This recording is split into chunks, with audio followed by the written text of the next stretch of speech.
Assalomu alaykum. Mana bu narsa sifon deyiladi.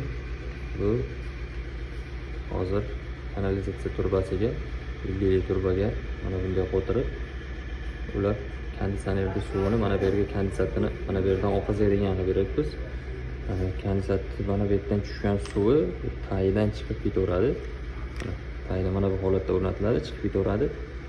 Keyin tabiiyki kanalizatsiyaga ulangandan keyin bundan noxush hidlar, badbo'y hidlar chiqadi. O'sha hidlar qaytib mana bu qismidan tepaga xonaga urib ketmasligi uchun, xonaga chiqib ketmasligi uchun ichida buni rezinka qoplamalari bo'ladi. Bu tashqaridan keladigan, qaytib keladigan boyagidek noxush hidlarni o'rnini yopib, uyda ichiga hech qanaqa hid, badbo'y hidlarni chiqarmaydi. Buni internet magazinlardan topsalaring bo'ladi. Kimga qiziq bo'lgan bo'lsa, like bosishni unutmang.